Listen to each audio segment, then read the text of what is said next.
Hey guys, Kingley Cars here, and today we are going to be fixing the ABS computer on a 2002 X5. So the first thing we need to do is get this out of the way.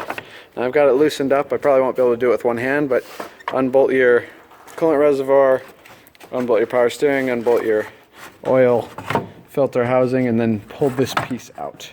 It has 3 bolts as well.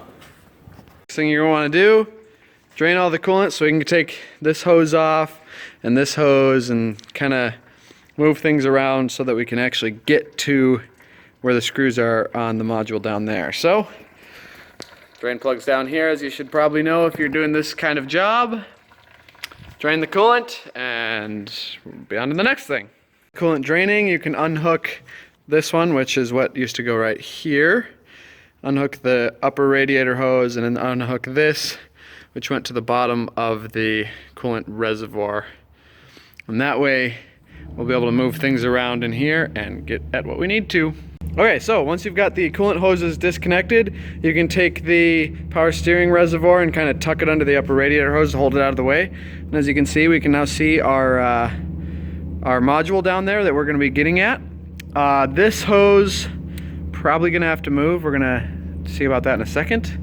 This you can just kind of tuck up over there, over that brake line, and then you already have your coolant reservoir tucked up over there, and we can move on. Next order of business, this little coolant pump thing, I don't really know what it does, but it's a coolant pump of some sort. Take the coolant hose off of that. I got the hose right here. Just undo the little latch and wiggle it off real gently so you don't pull the seal out. And then this is just rubber. This is rubber. And it's going to be on this little post right here. And that's what holds it on. So what you need to do is you need to get some PB Blaster or some WD-40 or some sort of oil and spray that around where that little post is.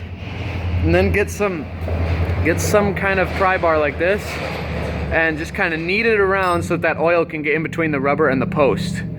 And once that oil is between the rubber and the post, you can use the pry bar, get it underneath the rubber. This is going to be on top of, it's going to be on the post like that. Get the pry bar underneath the rubber over here, and then rest it on this little lip, and you can pry up on it. And once you have the oil kind of kneaded in there, it'll slide right off that post. That's going to be the quickest way. So get that off, and then once that is out of the way, you can kind of shove it over to the side here. And trying to figure out where to shove it might be a little difficult, but once you get that off to the side, out of the way,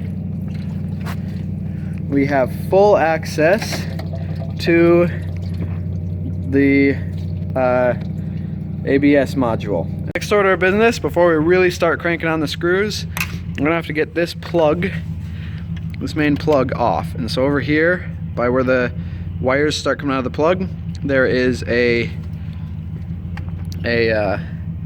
latch, and you just kind of can pry that out with your screwdriver. And as that gets worked out, the plug will start to come undone. And once you got the plug undone, it should just lift right off. And there you have it. You can tuck that out of the way, up over there. And then you get a T20, and with your T20 we're going to start removing these bolts. So once you get those 6 bolts out, which can be very troublesome, took me probably about an hour. The bottom screw didn't come out, so I had to grind off the head of it with the Dremel in order to get it off. Once you have all the screws out, you just, let's see if I can get a good view, you just take this and it slides straight off. And then there you go, and that's what it looks like on the inside. Those are the 6 screws you took off. There's 3 on each side. And then you can send it in to get it rebuilt. So, reassembly is just the reverse. You just put those 6 bolts back on. All this is just going to go back together the same. Make sure you put the bolts back where they came from, because some of them are a different length. But you should be able to figure that all out. And then you just got to fill it up with coolant. You don't actually have to drain the coolant.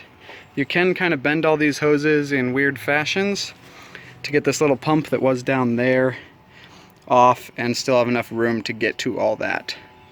So don't bother draining the coolant, just kind of shove all that out of the way.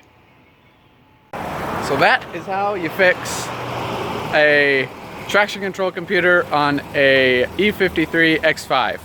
We're gonna be doing more tutorials, not with the X5, well probably not, but with plenty of other cars, so stay tuned for that. Learn how to take care of your car and learn how to get stuff done. So stay tuned, please like, share, and subscribe, and we'll see you later.